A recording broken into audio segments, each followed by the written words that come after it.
walked away Yeah. from my brand was Competitor Magazine. My brand was Muddy Buddy. My brand was Competitor Radio. And now I had none of it. And it was like, well, who am I?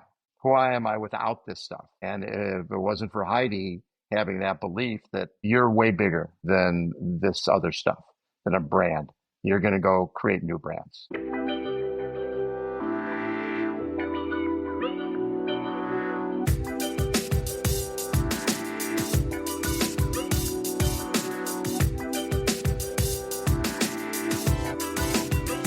Welcome to Tools, Talents, and Techniques. I could not be more excited to have this guest, Mr. Bob Babbitt. And I would like you, Bob, to say a little bit about who you are before we get into the whole journey.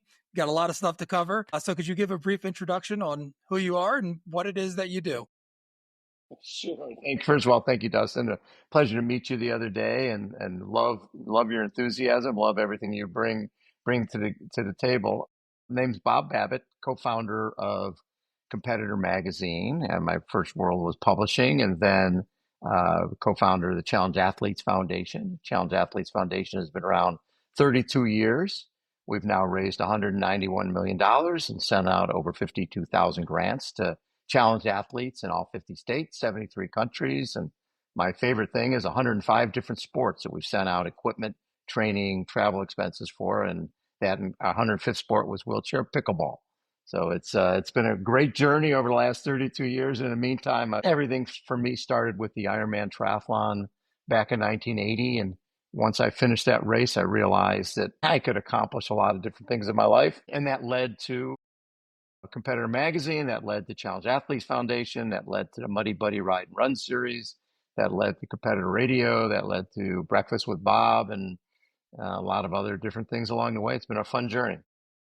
You know, there's a lot that you've done. It's funny when you say it like that. It's so linear. Like, yeah, I did this and that and this and that. And one of the things that when I knew who you were and I know about the Challenge Athletes Foundation to some extent, and you're one of those people that I was already excited to meet you and impressed by you. But when I met you, I was like, wow, you're even more than what I originally went into thinking. So I thought it was really cool, and we hit it off right away. I'm really excited about this. So here we go. Let's start from the beginning. Where are you from? Where are you from? And tell me about your childhood. Wow. From Yeah, Chicago. let's go back, Bob. Let's Yeah, go back, going Bob. back a few years. From Chicago, grew up a pretty, I didn't think it was any different than anybody else, but we grew up in Chicago. My grandfather had an auto parts store called Babbitt Auto, and my dad and his three brothers ran the auto parts store. And we grew up in an apartment building where my grandfather owned the apartment building. My grandfather lived across the hall from myself, my brother, sister, and my parents. Upstairs was my dad's sister and her three kids. Downstairs was my dad's brother and his five kids. And the only other apartment, my grandfather was across the hall from us, and the only other apartment was for the babysitter who babysat for all the different kids in the house. So I thought everybody grew up that way, that it was like the Waltons. Everybody had a family that was all together all the time. And it was a little bit of a shock when I went to college, University of Illinois, and met people for the first time whose parents had been divorced, and then came to California. It just it was a little different. It was a little bit of a wake up call for me to see that people didn't grow up with all of their extended family living, upstairs and downstairs. So with all those people growing up and you have all that, what was that experience like? And when you think back on it, like what were the challenges and what were the benefits of having that many extended family so close? It was great because you saw your grandfather every day. You saw your aunts and uncles and cousins all the time, and they became, they're your best friends. Were the people you were living with, and it was cool. And I had learned from an early age that I didn't have a lot of skills, but one skill I had was I was the guy who was the organizer. I was the guy when we moved from Chicago out to a city called Wilmette. And if I wanted to play, I had to get other kids to play. So I had to go to Dustin's house and say, "Hey, Dustin, we're playing ball out in the street." And the first thing Dustin would say is, well, who else is playing? You don't want to be the first one. And oh, I got Jimmy, I got Donnie, I got Normie. And of course, then I got to go to their house and let them know, oh, Dustin's in, right? Because you don't want to be the first guy. You're not only going to come out if you know other guys are coming. So that was sort of a skill that was something that I realized early on, that stuff wasn't going to happen unless I made it happen. And that led to pretty much everything from that on. Was starting the magazine and interviewing athletes, and all that pretty much came from that. How old would you say you were when you realized this was a talent, or at least that you started doing these things?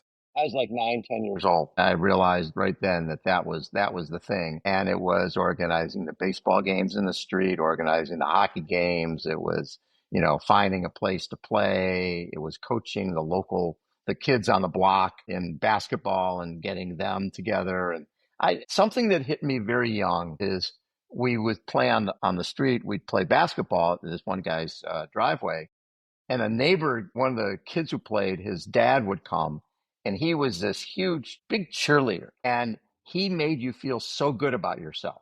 He'd be like, you've got radar, you hit every shot, and it just made you feel great. And I was like, you know what? When I grow up, I want to be that guy. I want to make other people feel that way, because I'm sure he felt great about it too. But I love the fact that he was sort of putting energy into me, and he was putting energy into the other kids. And I thought that was something really special. If you cared enough about other people to make them feel good about themselves, then they'll do that for the next person. That to me was something very special. Is that something that you knew at that time, or is this something that you reflected on back as you've progressed in the different things that you've done? Yeah, I think I didn't really realize it right at the time, but it didn't take very long before as I found myself doing what he was doing. I became the cheerleader at other people's games. And I was like, you know what? That's what Mr. Brown did. And it was something that always stuck with me. And to this day, his son is a close friend. And his son actually was on the Olympic figure skating teams, Jason Brown, and went to a couple of Olympic games. And it's just Mr. Brown was a huge influence on my life, and just the positivity that he always had. He always was positive, and there's no reason we can't always be positive. It's something I think about fairly often when you talk about mentors in your life and people that have had an impact in what you do. And it's amazing where you can think specifically on these moments. And even though this one, maybe not one game that you were at, but somebody's way of being can in a way just be an example for you and be a mentor. Were there other people in that extended family or in your community that you've also looked back on and said, "Oh, like I get this piece from seeing that person or this person"? You know what? My mom was into it. She was part of a charity called Infants Aid, and I remember her sitting in her office working on. It was a charity for premature children, for making sure that they were taking care of premature children. And just seeing how much energy she was putting into other people, that was pretty impactful. It was charity. Oh, and it wasn't charity. I didn't look at it as charity. I just looked at it as this is a nice thing. This is a good thing to do, because you're helping other people, but you're also helping yourself. You gain every time you help another person. You gain from that. When you mentioned that you were the organizer, you're bringing in other people from the community to play sports, what were those sports that you were most drawn to? Because as we're going to talk about in this conversation, there's a lot of different things that you've done, but were the things that you were like, all right, this is my main sport, and these other ones are just tangential? Well, for me, because I never really was a high school athlete or a college athlete. It was all recreational. But I loved playing baseball. I loved playing street hockey. I loved playing touch football and basketball. Just all the mainstream sports is really what I did, until I got older and moved to California, and then was exposed to the sport of triathlon, which changed changed my life in a lot of different ways. And so, what was that transition when you moved to California? Like, what were you doing before you made that move? I was I had graduated from University of Illinois, and then I was working at a residential treatment center for emotionally disturbed kids in a little town called Lake Villa. And my job was to mainstream kids they came from a variety of backgrounds. Some of these kids had been adoptions that hadn't worked out. I had one young man who had been abused by his father, cigarette burns up and down his arm. Then another young man who was taken out of the home. Uh, Residential treatment center, way that worked was if there was a child who was going to be taken out of a home, they would start by putting him in a foster home. And a lot of times those foster homes were a lot cheaper than it was to put people in residential treatment. Back then I think it was like $25 a day to put a child in a foster care. It was $50 a day to put him in Central Baptist Children's Center, which is where I was at. And so what would happen is kids who had serious issues, and we're talking, I had a young man named Emmanuel who, when he was 5, 6 years old, and was in, he his mom would leave, and he was in charge of his younger siblings. And one day, one of his siblings wouldn't stop crying, so he pulled out a shotgun and shot him. He killed his younger brother. And so this young man, rather than put him in a treatment place with professionals, they put him in foster care. He like had 5 or 6 failures in foster care before they were desperate and brought him to us. So those kids, so you had some kids whose one kid, his parents died in a car crash, and he ended up in the same place with the young man who had killed his brother. So it was this mishmash of kids all together, and it was really a hard place to work because these kids were so needy, and there really wasn't the treatment that they should have been getting. My job was to mainstream these kids into Boy Scouts, Little League, things like that. And so someone like Emmanuel, the young man who shot his brother, in this structured environment, he did very well. And he went to a basketball camp, and they loved him. They didn't know his background, but it made me realize that we all are we're byproducts of our environment. You have loving parents who care about you and put you in Little League and you're so far ahead of the person whose family or parents are just horrific. And the thing that I would see is these kids were taken out of the home. The kid had been abused, cigarette burns up and down their arm. Well, nothing happened to the parents. The kid was taken out of the home. So the kid felt like they were the reason that they were taken out of the home, not the fact that they were abused. So it was a tough place to work. I was there for a couple of years and then came to San Diego and worked at a little private school called the Children's School and ran a PE program that was called Bob Time and just loved it. Just that's why I fell in love with teaching and running a PE program. And then I moved out here in '78, and that's when I heard about this little sport of triathlon. And so in 1980, had been an article in '79 about the second ever Ironman triathlon on the island of Oahu. And there was 15 starters and 12 finishers. And actually, the picture behind me is from the start of that race of the '79 Ironman. There was 15 people on the beach. And there was an article in Sports Illustrated, which was sort of the Bible at that time. And it was like a 10-page article about this event with only 15 starters and 12 finishers, but it talked about this 2.4-mile swim and 112-mile bike ride and 26.2-mile run, and it just seemed ridiculous, something that nobody could do. When we read about it, my roommate and I, his name was Ned Overend, he went on to become world mountain bike champion. But at that point, mountain bikes hadn't been invented yet. We were rock climbing, and we met rock climbing in Mexico, and we were doing some of the early triathlons here in San Diego in '78 at Fiesta Island. And we read this thing about the Ironman, decided, you know what, we're going to go get bicycles and we're going to go over there and do this silly thing. And it's not like you can go online and find out how this thing works, or even to register.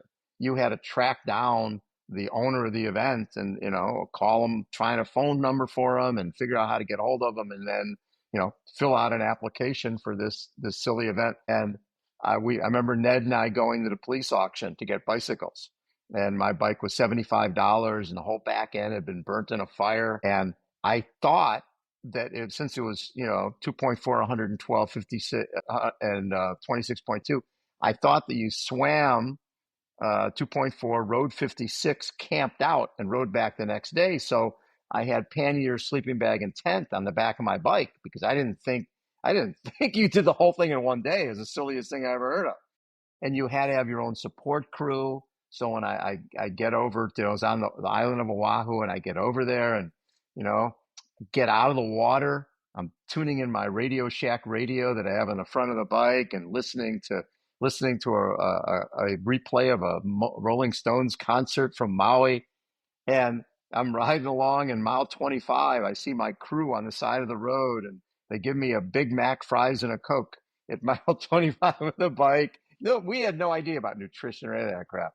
And now mile 80, I got a root beer snow cone. End of the bike ride, I come rolling in at the end of the bike, and I see this bamboo mat set up and a boom box. And my crew were like, "How about a massage?" I'm like, "That sounds great." So I got like a 45-minute massage between the bike and the run. And just, we didn't know what we were doing. They actually had scales along the course. You had to get off your bike and even during the run and get on the scale. The whole thing was, if you lost 5% of your body weight, they pulled you out of the race because they considered it was dangerous, right?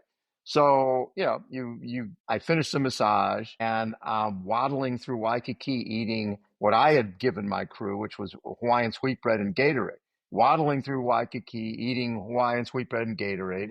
I get to the scale at mile 5, and I can hear the guy on the walkie-talkie. He's like, "Can you give me that again? The guy's gained 5 pounds. You can't gain weight doing this thing." So then I'm running along, and then we get to Diamond Head, and I'm running up Diamond Head, and the crew is behind me in a little Fiat convertible lighting up the road, and I'm running up Diamond Head. It's last couple miles of the race, and I'm thinking, this is the coolest thing I've ever done. I thought it was going to take me 2 days to do this thing, and I'm going to finish this thing in one day. And God, there's going to be bands at the finish. There's going to be cheerleaders. This is going to be the coolest thing ever. And as I come rolling in the Kapiolani Park, I see a chalk line on the ground, and I see a light bulb, and I sort of slow down, and I hear this voice in the darkness. It's like, "Hey, you."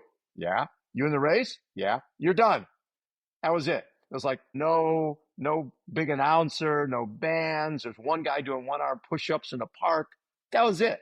But it was something about finishing that race that told me I could do anything. It gave me this business card that told me I could accomplish anything. So I went, and there was a local newspaper in town called the Running News, and I started working for the Running News and became the LA editor of what became Running and Triathlon News. As our sport started to grow, I told the editor, "Hey, this sport's going to be huge.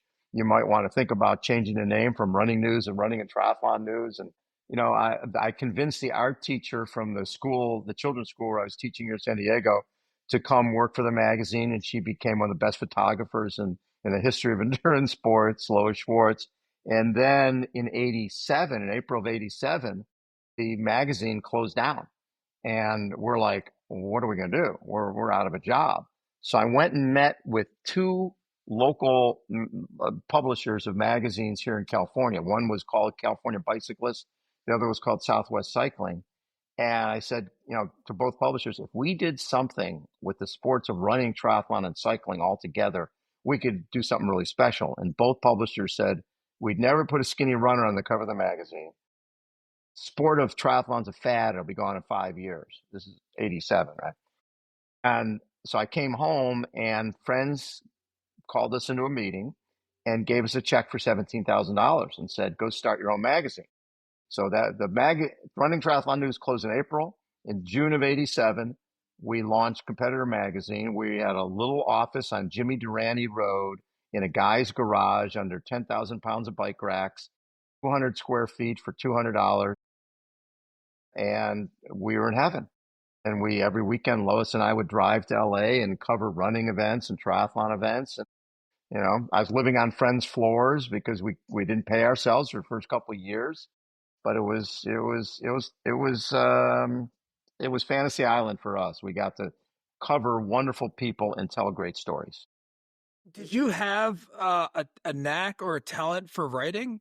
Because when you talk about like, "Oh, I'm going to write for this, for this publication," before, was it something that you ever found previously in your life that you liked writing stories or telling stories? It's interesting. It goes back to what I said about that Bill Brown filling me up with enthusiasm, right? And making me feel good about myself is what Bill did. He believed in me before I believed in myself when he's saying, you're a great basketball player. And that's what happened with us. I didn't have a background in writing at all. And so when I was running that PE program, Bob Time in San Diego, I called the guy who had that running news magazine or newspaper and said, hey, I created this thing called the Iron Kids Triathlon. I went down to Mexico and bought some incredible Hulk banks that I'm going to use as trophies. And the kids are going to do a little triathlon where they're going to do an obstacle course, they're going to run, and then they're going to swim in a pool that's right here in the complex.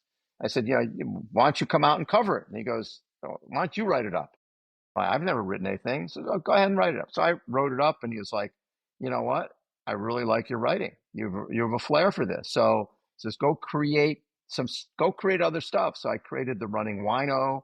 I created the Reverend Campagnola Minister of Triathlism. I created the Old Fire of the Month, and something that always stayed with me.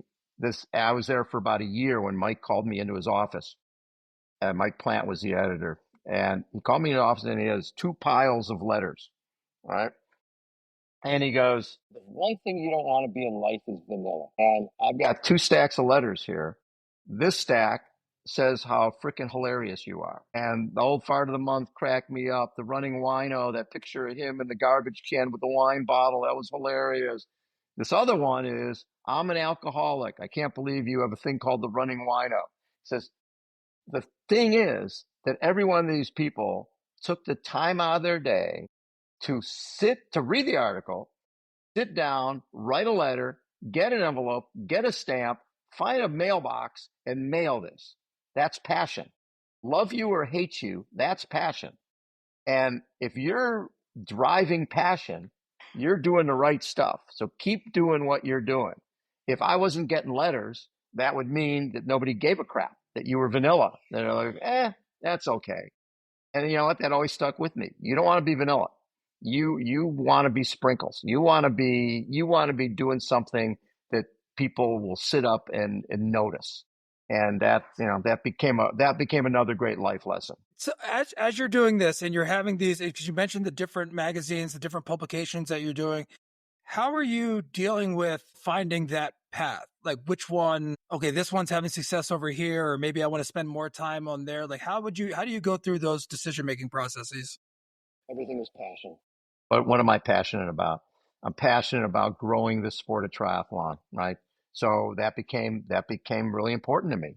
That we had this little dinky sport. I mean, think about it. It started at Fiesta Island in San Diego, 1974. And the first Ironman was in 78. By 2000, we were accepted into the Olympics by 1994.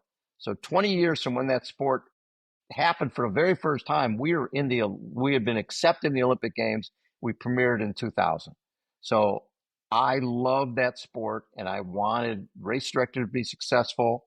One of the things with the magazine that we decided early on is when we're talking about advertisers, the most important advertisers in the magazine are the event directors, right? So we had special rates for the event directors because I didn't look at that as advertising.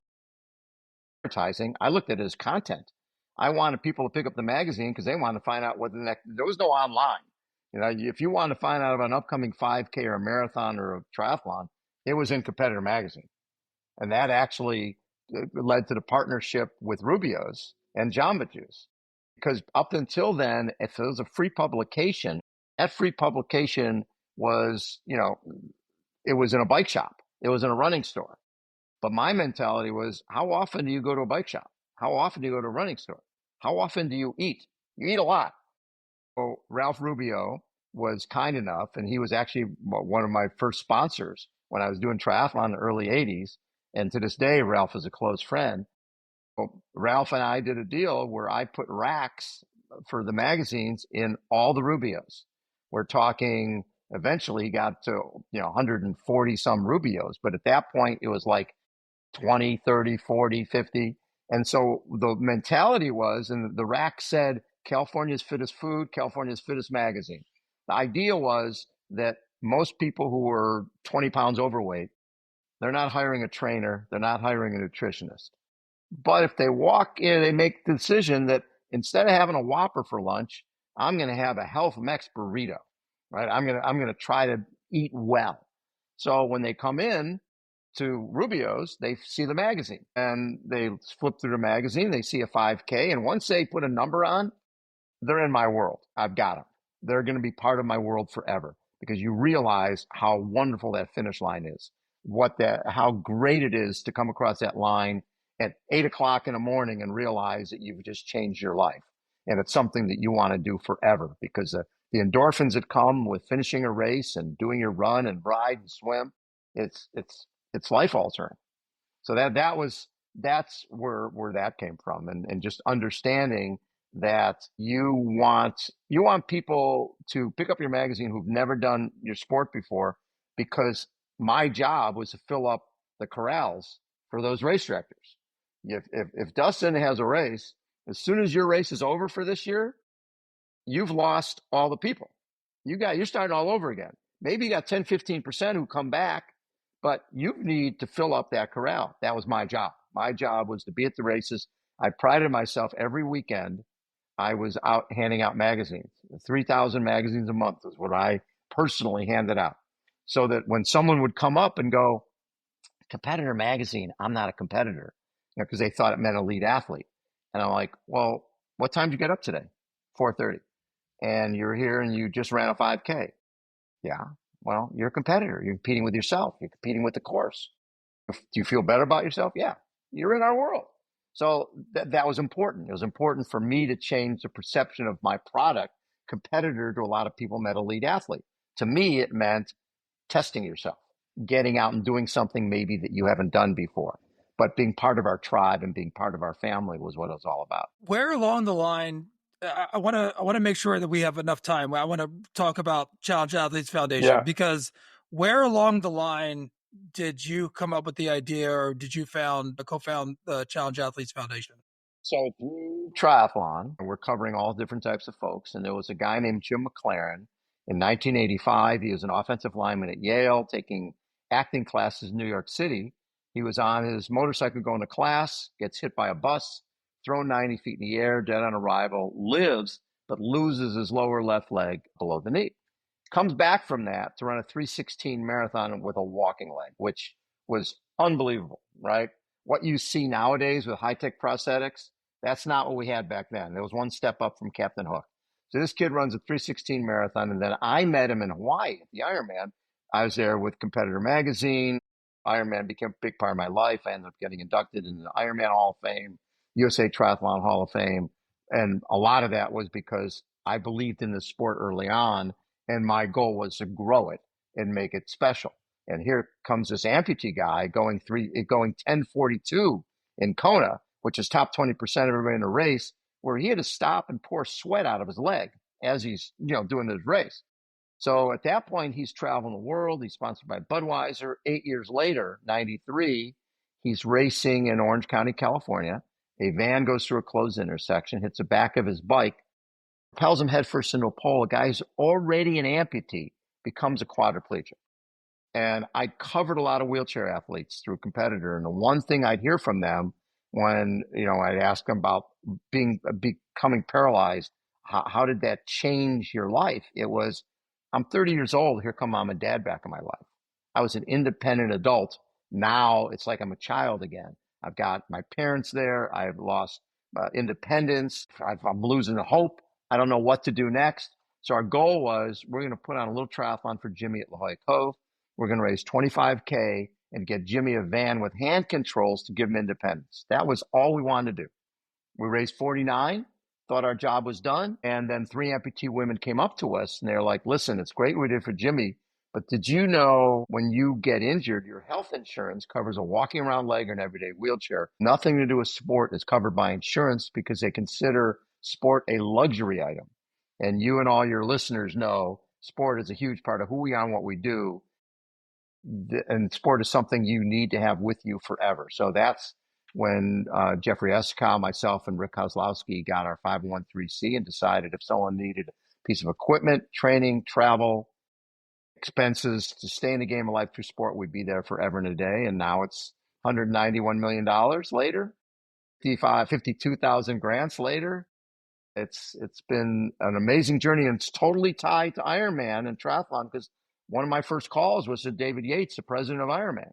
And I said, David, can you help with Jim? And they said, well, let me give you a Kona spot that you guys can auction off and raise money for Jim. And that, to this day, it's something we work very closely with Ironman. And we had Sarah Reinertsen became the first single above knee amputee woman to finish Ironman. Carlos Maleta and David Bailey, two wheelchair bound athletes, became a huge story because Carlos was a Navy SEAL who was shot in the back in Panama. And David Bailey was a supercross star making $750,000 a year back in 1986 when he was paralyzed doing motocross. And those two guys battled 3 years in a row in 1998, 1999, and 2000 at Kona. And their story became as big as any of the other stories there among the elite athletes because their stories were so rich and they were so deep, which is one of the reasons that I was first attracted to covering wheelchair athletes and amputee athletes. At Running and Triathlon News, there was a guy named Jim Knab. And Jim was an Olympic trials pole vaulter who was on his motorcycle, was hit by a car, paralyzed from the waist down, came back from that to win the Boston Marathon 5 times in the racing chair division, win the LA Marathon 3 times. And I was at his house doing an interview with him. And I don't know if I told you this story, Dustin. But I had his house and I looked down and there's a nickel on the floor. And I'm thinking, poor guy in a wheelchair probably dropped the nickel and can't pick it up, right? Can't bend down out of the chair. So I reached down to pick this nickel up for him, and it's glued to the floor. And Jimmy's drinking a beer, looking at me, and he's like, so Babbitt, you didn't think the poor cripple could pick up the nickel off the floor? He says, lesson number 1, don't ever underestimate anybody. And I'm like, lesson learned. I got it. So this guy would show up at these races with a Dalmatian skin suit on, and he'd show up at road races going, why is the runner getting the check? I beat him. Oh, I should be getting that, right? And he went to different rehab centers. And what would happen at the rehab centers, I had one of our athletes by the name of Bruce Cornell was injured in a construction accident. He's in the rehab center, and they're telling them, you need to get rid of your pickup truck. You need to get a van with a lift. These are things you can't do. You can't do this. You can't do that. And he says, Bob, I'm looking out the window and I see this guy drive up in a 62 Rambler convertible. And you probably don't even know what a Rambler is. And I see him reach behind him to grab his chair, fling the chair next to the driver's seat, dive into the chair, and then roll in and tell us, listen, they're telling you what you can't do. I'm here to tell you what you can do. And that was Jimmy. Jimmy was all about, there's no limitations. I can do whatever the heck I want to do. Yeah, I'm in a chair, but so what? Why walk when you can fly?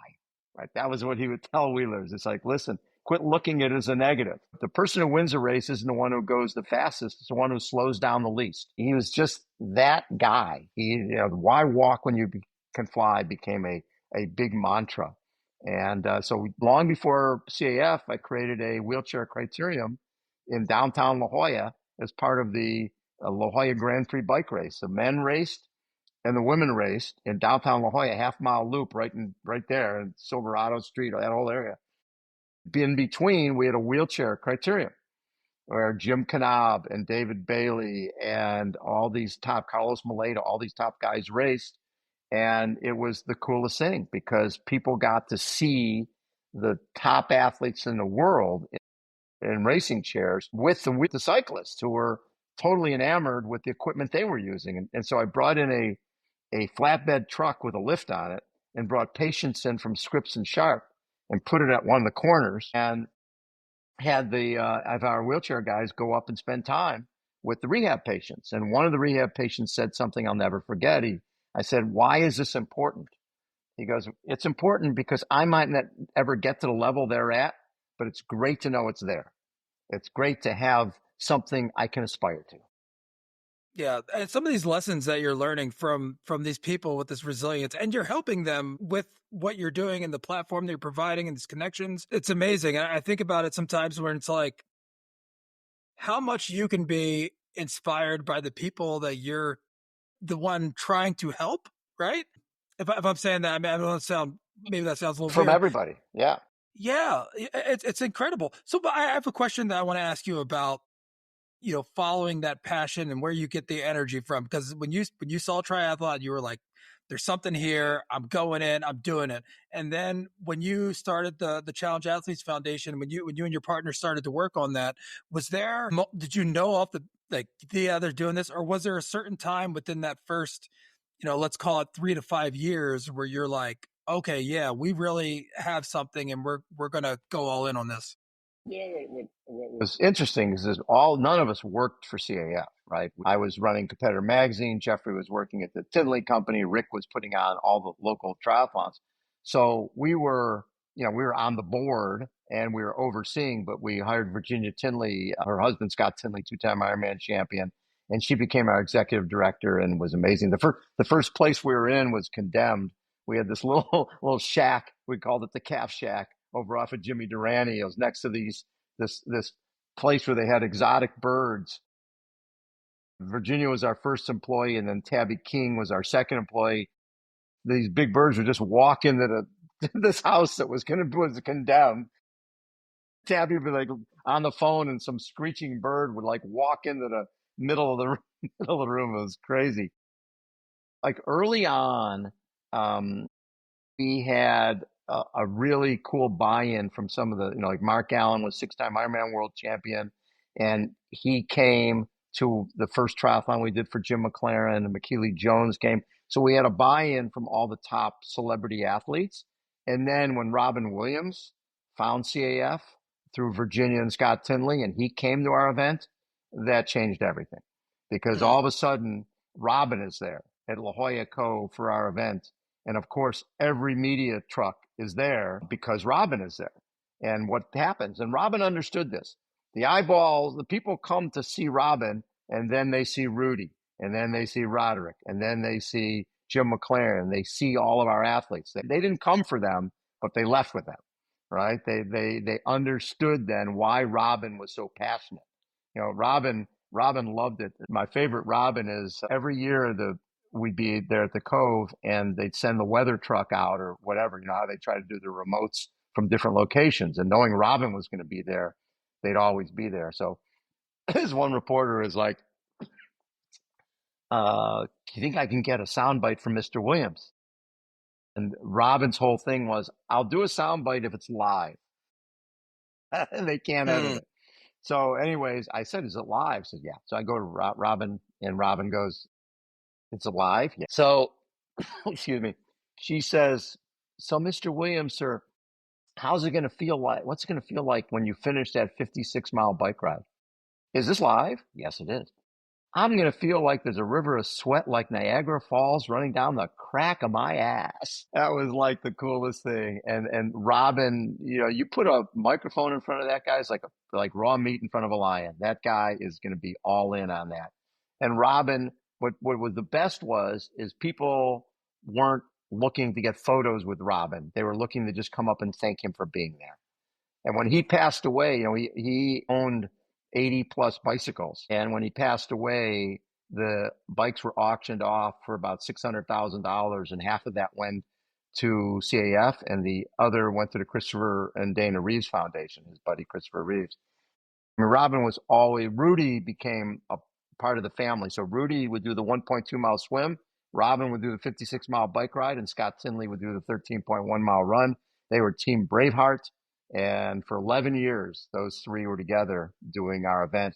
And that really generated a ton of awareness for who we are and what we did. The film Emmanuel's Gift, narrated by Oprah.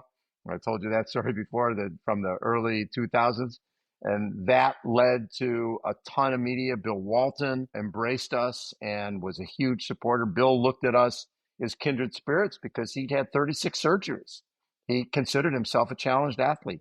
His ankles were so screwed up, he couldn't wear bike shoes. He couldn't clip into a pedal. He had to wear just regular tennis shoes.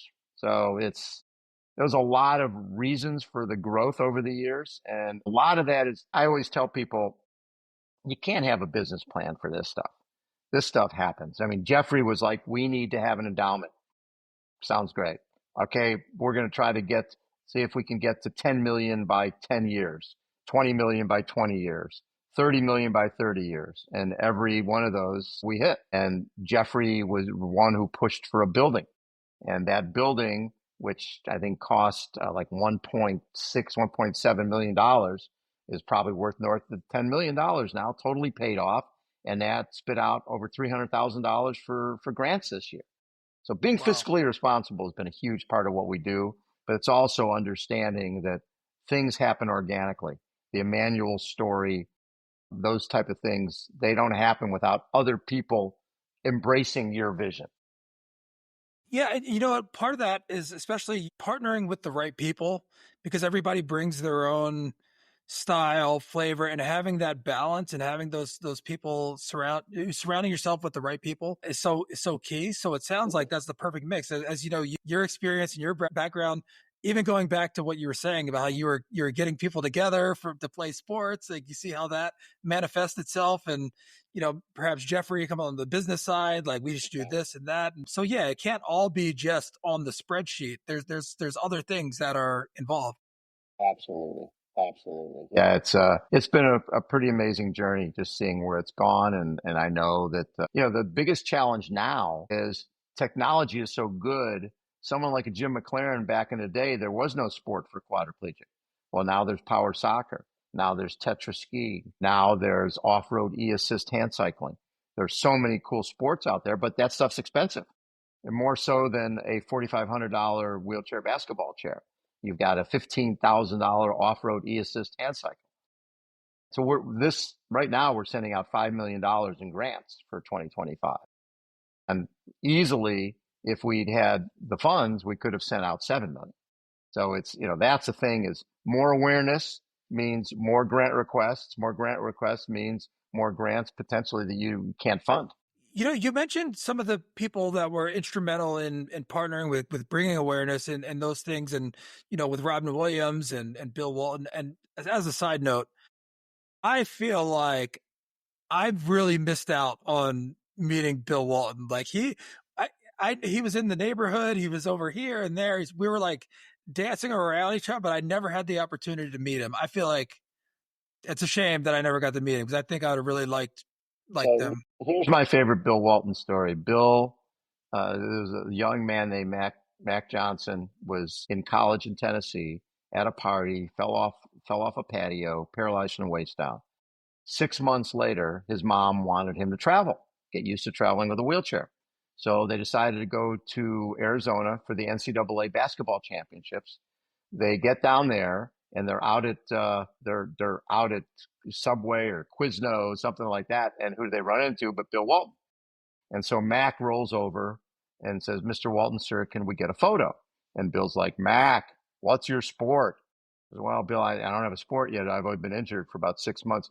You need to move to San Diego, move into my house, and CAF and I will find you your sport."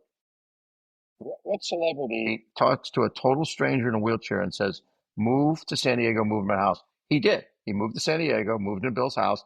Bill took him to the YMCA. They tried swimming. They tried all different sports. He loved wheelchair basketball. Bill makes a call. Mac plays at Auburn University. And that summer, when we were at the Summer League in Vegas, who do I see ushering at the Summer League? Mac Johnson. Mac went a long way to save, I mean, went a long way to save Mac's life, right? And Bill could relate because of all the surgeries he's had. The fact that he had to give up his career for a while he was laying on the floor with such horrific back pain that he couldn't work as a commentator. So Bill was actually, and one of the things that Bill did, he was part of our $1 Million Challenge bike ride down the coast every year, like 640 miles, 7 days. And one year, the weather was horrific. They had rain, hail, locusts. I mean, every plague known to man. And these are people who paid $12,500 to do this ride. 150 people at $12,500. And every morning they're sitting eating breakfast as the rain is pelting the hotel. And all of them are probably thinking, "I can't believe I'm paying the freaking ride in this crap." And then Bill would get up every morning at breakfast and put his arms up over his head and go, I get to ride my bike today. And it changed everybody's attitude from can't believe I'm riding in this crap to I get to ride my bike today. Because here's a guy who's had 36 surgeries and did not walk very well. If you saw Bill, he did not walk well. He could ride the bike, could ride the heck out of the bike. That was his save. That was his salvation. That was his safety net was getting on a bike and just riding. He could just be himself. And it's funny. I first time I met Bill was his brother Bruce worked for us at Competitor Group and was one of the sales guys on Rock and Roll Marathon. And so I met Bill through Bruce. And every year I'd run our Rock and Roll Marathon in my Elvis outfit. I'd run as Elvis at Rock and Roll. And every year on 163, I'd be running it as Elvis, and Bill would be on his bike, like standing in the median strip there with his bike, and he'd be like, "Hey, Elvis. Hey, Bill." Like I think 10 years in a row, the two of us would see each other on freaking 163. Him on his bike, me and Elvis, and we just I've got a text that I will say for the rest of my life that I got like 3 days before he passed away. It was really special, and Yeah. I didn't know how sick he was at the time. When you think about these experiences that you have and the relationships you've built over the years, and I'm really thinking about, as you say, that your relationship with Bill Walton. Is there, first of all, let me say this: do you feel like your life has been successful, like the whole way through? Because I know you're positive. I know you feel fortunate, but have you felt like a success? I think to me, my success when I first came out here from Chicago was one, wear long pants as few days as possible. I want to live my life in shorts. That's step number one. Two, don't ever feel like you have a job. Do what you love. Because my dad, he and his brothers ran an auto parts store. I knew that he was doing it because he was supporting a family. And I wanted to make sure you spend too many hours doing a job. It's got to be something you love. And it's got to be something you do, even if you're not getting paid. If I wasn't getting paid, I'd be doing the same stuff I'm doing now. I'd be interviewing athletes on Breakfast with Bob, and I'd be trying to line up fun media things for challenge athletes and going to the Paralympics. I mean, there isn't anything I do that I look at as a job. And so people are like, what did you do on the weekend? Tomorrow I'm going to the I'm going to the adaptive surf clinic down at La Jolla Shores. And then tomorrow night, Landis and Rudy and a few of our children, we're going to go to dinner in Fuegos in Del Mar. That's not a job. It's a passion. And that goes back to what Mike Plant told me all those years ago. If you're vanilla, no one gives a crap. I don't want to live a vanilla life. I want to live a life of passion. And hopefully, if you can impact other people and they are able to achieve their goals, it makes you feel good inside. Yeah. Well, the reason I asked that, because again, when you talk about these stories and it's so linear, like it just kept going, kept going. Has there ever been a time where you didn't feel like you were on the right path? And when Well, everyone, yeah. like you're like, oh my gosh, this isn't the way I want it to be, and I need to pivot and make some changes to get to the next step. The thing that was, a lot of times you have your goals. Well, when we started Competitor Magazine, we never thought about selling. But then in '08, we were approached by private equity. And we actually starting in about '05, people started approaching us because we had, I had the magazine, the magazines. We were in like a number of markets around the country. I had my radio show on Mighty 690 and Mighty 1090. And then I had a series I created called the Muddy Buddy Ride and Run series, which was two people in a mountain bike and mud pits and inflatables. It was a total blast. So if you and I were partners, I'd start on the bike and go about a mile. At the mile, I had a 25-foot inflatable with a cargo net up the front and a slide down the back. I'd ride to that, do the obstacle, leave the bike, and start running. You are running to the same obstacle, do the obstacle, grab the bike, and ride by me. So we're leapfrogging, which means that I can wear a frog outfit, as I was, Mr. Frog. So Makes sense. then the last obstacle will be the mud pit. You wait for your buddy at the mud, and the course is 6 miles. So each person's running 1 mile, running 3 miles, 1 mile at a time, riding 3 miles, 1 mile at a time, going over 5 obstacles in a mud pit and going to the beer garden. So anybody could do this thing. right? Anybody could ride, and these were flat courses. I don't believe in big challenging courses. You fire road, flat courses, bikes that hadn't seen the light of day since Clinton was president. It didn't matter. You didn't need anything. I had one guy come up to me and he's like, dude, I might have got a medal, but I had to slow down at the inflatable because there was somebody in front of me. And I'm like, dude, I'm in a frog outfit. Last I checked, we're not on the Olympic program. You want a medal? I got one in my pocket. The beer garden's over there. And we built the beer garden like overlooking the mud pit so that people would be wrestling in the mud pit. And actually, during our time of Muddy Buddy, I think I officiated 8 or 10 couples getting married in the mud pit, which was a blast. So, anyway, that was the reason that we needed to sell was we had created 4 Muddy Buddies. And every time we added a Muddy Buddy for the 3 partners, this was myself and Lois and John Smith, it would cost us $100,000. And so we had a couple of options. One, and I knew since we only had 4 that somebody was going to come in and do 7, 10, 12 events and kick my butt. So either 1, we sell, 2, we get somebody to invest in us and probably screw us, or we continue down this path and someone's going to overtake us and come up with more mud related events because we're really the first mud related event using bicycles. So I asked a buddy of mine who had started the Danskin Women's Triathlon Series, this guy, Greg Rourke. He actually offered, he said, listen, I know you're getting people are wanting to buy your company. I'll take that off your hands. Just send them to me and I'll source them to see if they're real or not, because you don't want to be giving your numbers to everybody. So he would come back invariably and go, big hat, no kettle. That was his line. Big hat, no kettle. And finally, when this group Falcon Head out of New York approached us, he said, big hat, big herd. So we sold. And so all of a sudden, this little company with 22 employees, all of a sudden it's 500 employees. All of a sudden it's 7 rock and roll marathons, 7 Muddy Buddies, 4 women's half marathon series events, Competitor Magazine, Triathlete Magazine, Velo News Magazine, Women's Running Magazine. It was and then all the new media. This is like 8, 9, 10. That's Facebook's coming in and all that stuff. So, we went from 7 rock and roll marathons to 34 between 2008 to 2012. We went from 7 Muddy Buddies to 18.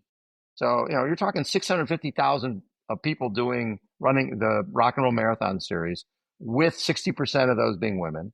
Then our Muddy Buddies series went to 18 events and 40,000 participants. And, it was crazy time. And it sold again in 2012.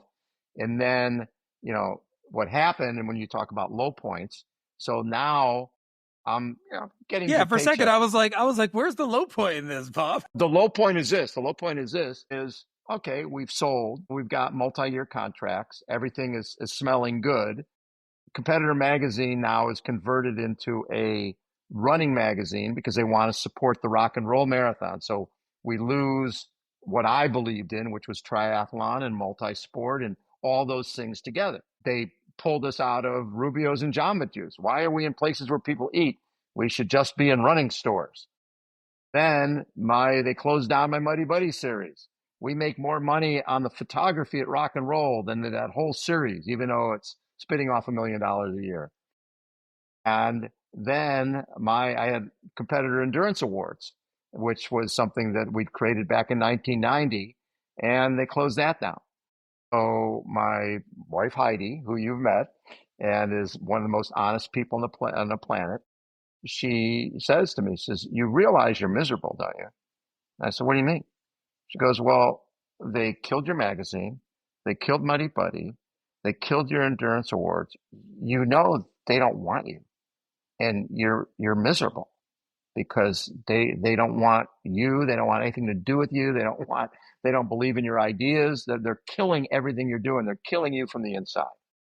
And so I quit and just left in 2014 and relaunched everything. And I was scared. I was really scared. I'm like, oh gosh, what am I going to do now? So I had Breakfast with Bob, which we started in 2009, and just relaunched Breakfast with Bob. And this last year we did 203 interviews from all over the world with over 5.5 million minutes of viewing. But that was a scary time. I walked away from My brand was Competitor Magazine. My brand was Muddy Buddy. My brand was Competitor Radio. And now I had none of it. And it was like, well, who am I? Who am I without this stuff? And if it wasn't for Heidi having that belief that you're way bigger than this other stuff, than a brand, you're going to go create new brands. And we did. But Wow. it was scary.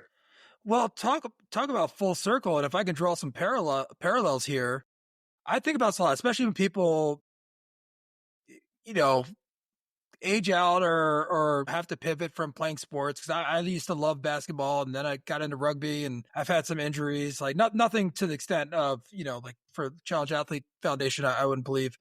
There's an identity, like you get attached to an identity, you identify with that thing that you're doing. So you having that experience, talk about the parallel to what the athletes have that you've been helping and over the years have experienced in a different way. But yeah, if somebody loves the sport and loves this thing, and you give them an opportunity, a platform, and you can help them rebuild that sense of self. And then here Heidi is showing you that, Bob, like here you are. That, I mean, that's Yeah, beautiful. well, It's yeah, because beautiful. you go, I am competitor, right? Competitor is who I am, right? If I was ever going to get a tattoo, it would have been, Competitor Magazine. He's the guy who started Competitor Magazine. That's what I was known for, and Competitor Radio. So all of a sudden, when you sell, and then Greg told us this. He says, "Listen, understand, nobody buys you because they believe in you.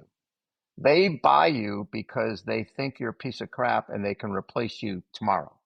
And they'll take this company to another level that you can never take it to. They'll blow smoke and tell you how great you are, which is why they only want to do 1 year deals and why you need to get a multiple year deal. But Mhm. understand that nobody buys you because they believe in, we're just going to fund your vision. It says, never going to happen. Never going to happen. It's just not the way it is. So, that was important. And actually, it's funny you say that about recognizing that somebody needs your help. We had a woman named Jamie Whitmore who was a top at the sport called off-road triathlon. It's called Xterra. It's a swim, mountain bike, run. Brutal. The events up of Lake Tahoe, Flume Trail, up at 10,000 feet. It's a brutal sport. So, anyways, Jamie won 37 titles. One world title, 37 events around the world, the best. Those two women, her and Melanie McQuaid, were the best in the world. Well, she's having pain in the back of her leg, and they realize that she's got a tumor wrapped around a sciatic nerve.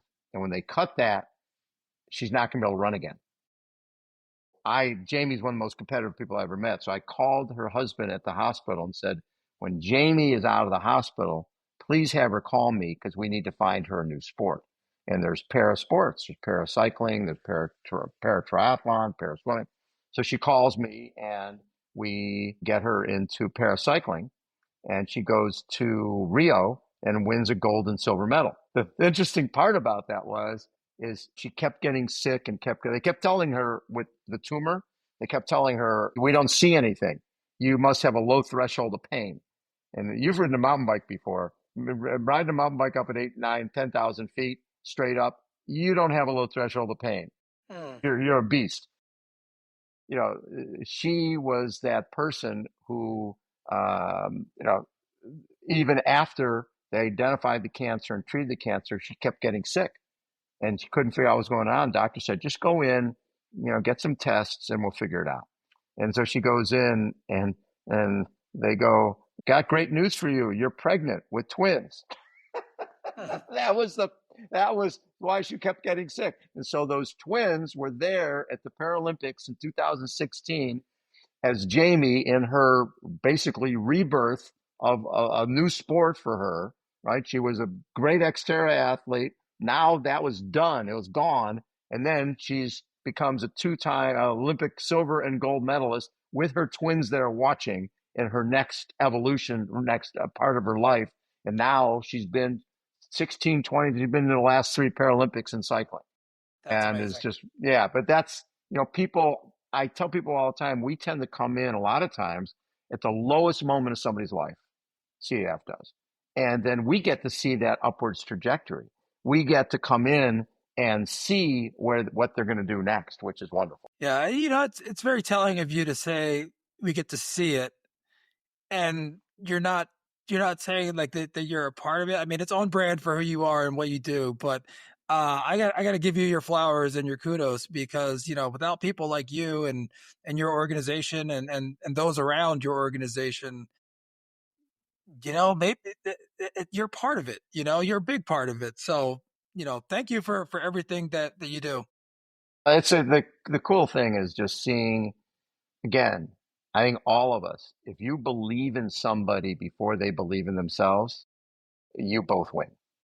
You identify somebody you work with who doesn't have that quite that confidence level yet, and then they get that big sale, and you just see them glowing, and you know that you were a part of that. There isn't anything better. It's better than if you had done it yourself. You see them achieve it, and one of the things our athletes understand that we do it for them, and their job is to do it for the next. So there, I have this Parker Bird, the baseball player I was telling you about from East Carolina University. He was about to start his freshman year at East Carolina. He was signed his letter of intent there when he was 14 years old. He was like second best middle infielder in the state. And in 2022, he was supposed to start his freshman year in July. He was tubing, got thrown off the tube, swam back to the boat. Boat backed up, cuts his leg below the knee. The night before he has his leg amputated, he says to his dad, Dad, what does this mean? And Dad goes, well, Parker, it means you never play baseball again. And Parker's mom is like, wait, don't be telling our son what he can't do. And Parker's like, well, Mom, no Division I ball players ever played with a prosthetic leg. And Mom goes, but there needs to be a first, and why can't it be you? And it was. Last February, in February of 2024, he became the first Division I ball player with a prosthetic leg. Manager looks down the bench, the first game of the season. Everybody in the stands knows what's going on. He comes to the plate, standing ovation, draws a walk. They send in a pinch runner. He comes off another standing ovation. ESPN covers it on SportsCenter that night. World News Tonight covers it the next night. Next thing you know, this young man's social media is getting lit up. All these parents are wanting to bring their kids who are amputees or dealing with other things to meet Parker. And Parker right away knew that there was a bigger purpose in his life than being just a baseball player. And he brought us a young boy named JJ Reeder, who lost his leg to a bull shark, right? When he was 10 years old, lost his leg to a bull shark around the same time as Parker. And he's back playing baseball. He's got a shark embossed on his prosthetic leg. Took he and Parker up to the MLB network in January for both of them to receive their grants. And it was the coolest thing ever. But Parker's brought us like 4 or 5 other people that we didn't know about. These people and their families are now part of the CF family because of Parker. And that's what I love is our kids understand their job is to give back. Yeah, it's beautiful. Well, Bob, you've been amazing. You've been gracious with your time. Before we take off, where can people find you? Where can whether it's a website? How do they find you? Uh, send us out, and I'll include everything in the show notes of the actual show. But I want to give you this opportunity to share any parting thoughts. So challengedathletes.org is the best place to go. Um, if people are, people actually in San Diego or anywhere else, we've got our big weekend, October 24, 25, 26, our San Diego Triathlon Challenge. It'll be our 32nd, 33rd, one of those. But this year we're back at La Jolla Cove. We're excited about 1 mile swim, 30-mile bike, 8-mile run.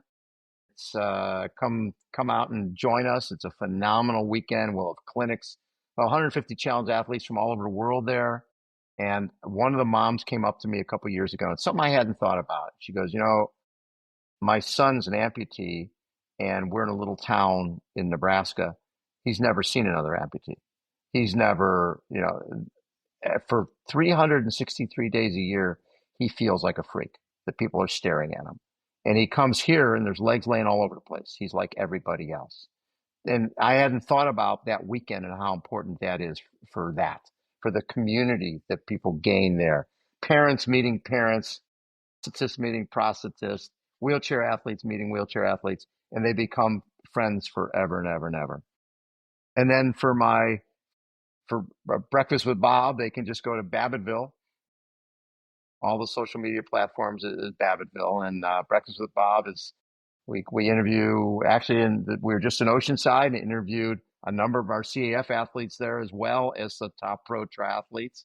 I love it when we have Michael Andreessen was the first person with dwarfism to finish Ironman World Championship this year. I scheduled his interview right before Patrick Lange, the three-time Ironman World Champion from Germany. So we get that great photo with the two of those guys together because it's all about, getting to the finish line. Doesn't matter. Get from point A to point B. Ironman and triathlon's an equal opportunity abuser. Doesn't give a crap. If you're missing a leg, if you're tall, if you're short, you get from point A to point B, you're a triathlete, you're an Ironman. That's all that matters. Bob Babbitt, here we are at the finish line of this conversation. Thank you so Thank you, much for joining us. Dustin. It's been such a treat. It was great to meet you at the Masters party. I appreciate the invite. I'm chugging the tequila right now. Well, enjoy it. Like I said, don't drink it all in one sitting. It's it's not beautiful. not speaking from experience. Of course not. Of course Thank not. you, Dustin. I appreciate the time. I appreciate the love and support for CAF. And you definitely need to come by for a tour of the building and hopefully join us at October 24, 25, 26. Yes, on all accounts.